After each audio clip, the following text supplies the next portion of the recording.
What's up everyone, it's Prometheus, and like the title says, today we are talking about flavor notes. Some are simple, like chocolate and caramel, others are a little bit more intricate, like dried mango and lemon rind, and others are just plain weird, like grape candy and leather. So in this video I'll be talking, or ranting, depending on how you look at it, about a few things. Things like, should we really expect to taste these wild flavor notes in our morning cup of coffee? Are those off-the-wall notes that we see on some coffee bags a marketing ploy? Should we as an industry move away from these very specific flavor notes? And maybe a few more topics if the feeling strikes. So join me, won't you, on this journey, or whatever you want to call it, all about flavor notes. But first, let's do just a quick and dirty review on what flavor notes actually are. To start, flavor notes or tasting notes are things that are inherent within the coffee bean itself and not something that's added either during or after the processing or roasting. So all these things happen naturally, and there's a few different things that can affect the flavor of your coffee. A few of these things are origin, processing, roasting, and brew method, just to name a few. Now, I could go on and on about how flavor notes are affected by your soil or your varietals or all these different aspects that come into play, but I'll save that for a different video. Today, I want to focus more on the flavor notes that are on the bag and how we perceive them. Some coffees have flavor notes that are just so intense and so clear that it would bring some people to ask if that coffee has been actually flavored to taste like that certain thing. Other flavors can just be extremely subtle and require some significant tasting experience, as well as a pretty big catalog of flavor references. For example, can you clearly explain to someone the difference between the taste of a Meyer lemon and a standard lemon? Or maybe the differences between semi-sweet chocolate and baker's chocolate? Now, that whole thing just isn't very easy and requires some pretty extensive training and expertise, calibration, recalibration, testing, certification, and recertification, and the people who do those types of things are called Q graders, and that's just a really highly specialized coffee tasting person. But for the average or even knowledgeable consumer, tasting notes serve as a guide to aim them in the right direction to find a coffee they'd like. Do you think that the average person will taste chocolate and that Brazilian coffee? Yeah, probably. But will the average consumer taste grape jelly donut and that naturally processed Costa Rican? No, probably not. Now, we've all seen a coffee bag with an odd flavor note on it here or there. These tend to be the exception and not so much the rule in terms of flavor notes, but they happen. The off-the-wall notes that we see can range from things like breakfast cereals, beloved childhood candies, and even things that don't really have a recognizable or even a flavor to speak of. Are we there yet? No.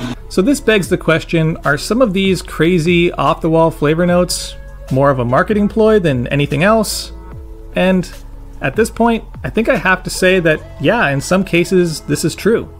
The fact is, this type of marketing works. And it worked on me very recently when I posted this question to Instagram, asking my followers, what are some of the weirdest coffee flavors you've seen? And someone posted a coffee with the flavor note of mango White Claw. For those not familiar with White Claw, it's an alcoholic malt beverage that's basically a sparkling water with some flavor added to it. So seeing a coffee with this flavor on the bag added a level of curiosity that I just couldn't resist. A morbid curiosity, but curiosity nonetheless. But that curiosity brought me to their website, it brought me to that specific coffee, and then I found myself putting in my credit card information and buying a $20 bag of coffee to ship across the country just to see if it tasted like mango White Claw. And not even being familiar with what mango White Claw tasted like, I went out and bought one of those just to compare the two. And spoiler alert, it tastes nothing like mango White Claw. But who's to say they didn't taste it? I can't say that. I can't say that they didn't taste mango White Claw in that natural Ethiopian, but to me, it just feels like a marketing strategy more so than a note that your customers are actually going to experience. In the bigger picture, flavor notes actually do us a pretty solid service by being kind of a guide, being a coffee Sherpa, and sending us in the right direction of finding coffees that we like with things that we want in our cup of coffee. And very rarely will you buy a coffee that has things that are completely wrong or completely misguided on the bag as flavor notes. In some ways, flavor notes are just very simple. If you like fruity coffees, look for fruit notes. If you like chocolatey coffees, look for chocolate notes.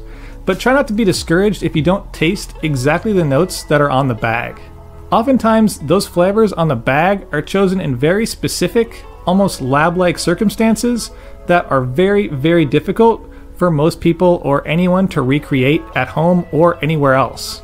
Especially at home with that dusty old Baratza Encore that your roommate just ground a 2-year-old bag of vanilla-flavored 7-Eleven coffee in, and that water from a Brita filter that hasn't been changed since The Office was still putting out new episodes.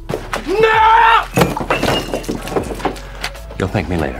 And yes, of course, these are very extreme and specific circumstances, but it really illustrates my point that the flavor notes on the bag should be taken with a grain of salt.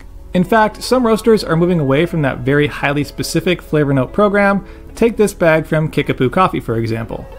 It basically gives you just enough information to aim you in the right direction in finding a coffee you'd like, but not specific enough to have customers sliding into their DMs asking why in that new Ethiopian they just got, they didn't taste Pickle Rick. I'm Pickle Rick! Flavor notes are kind of a fun, but sometimes stressful, balancing act that we as roasters and consumers play with each other. I don't think many, if any, roasters are lying about what they taste on the bag, but I do my best to try to keep myself a little bit from looking at the flavor notes too much because I really don't want to be pushed or suggested in one direction or another about what I should be tasting in that coffee, but my self-control could use a little work. It's way too easy to take a sip of coffee and think to yourself, yeah, that does taste like orange soda. But would you have gone down that path without first seeing that flavor note on the bag? Now, that's something that's actually worth asking yourself next time you're sipping a coffee and looking at the notes. I think that as an industry, as coffee professionals, and even as coffee consumers, we should try to understand the power of suggestion and the effect that that has over us and our coffee tasting experience, and really try to avoid it as much as possible. I can't be the only one who takes a sip of coffee sometimes while looking at the bag and look at those flavor notes and think, yeah, okay, and just really grind those gears until I taste what's on the bag. And that's just no fun for anyone. As you can probably tell, Tasting Notes and I have a love-hate relationship. On one side of the coin, they help aim me in the right direction in finding coffees that I prefer. On the other side, they are very suggestive and tend to cloud my tasting experience where I'm focusing on trying to taste what's on the bag instead of actually tasting the coffee without any preconceived notions. In the end, I think there's a lack of understanding about how these flavor notes are actually found and determined. They're often done in a cupping lab with very specific recipes, grinders, water, and tasting practices like slurping off of a cupping spoon. And I think it also should be understood that some, if not many of these notes, may or may not come through on even a single cup of coffee you make from that entire bag. But now, I'm going to pass this question on to you. Is there a way we can bridge this gap? Should we just keep rolling with these very hyper-specific flavor notes, or should we try and spread them out and do broader categories? How do you feel when you buy a bag of coffee and you don't taste any of the notes on the bag? Do you feel misled? Or do you blame yourself or your brewing equipment or something like that? Lastly, let me know if you've ever bought a bag of coffee purely because of some interesting flavor note on the bag and you're just really curious. I know I can't be the only one. With that said, I think it's time to wrap this one up. Don't forget to drop the answers to life's coffee questions down below, and I'll see you lovely coffee folks next week.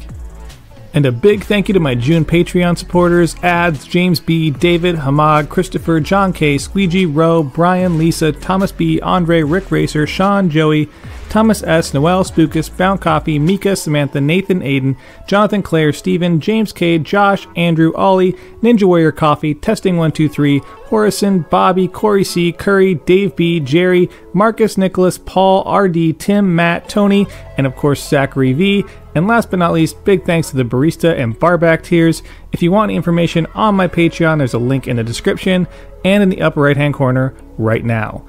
And lastly, thank you for watching. Don't forget to like, share, and subscribe. Hit that little bell button for notifications of new videos posted every Friday. Follow my Instagram at Sprometheus, my blog at sprometheus.com, my coffee at littlegiant.coffee, and as always, stay caffeinated. Pony boy.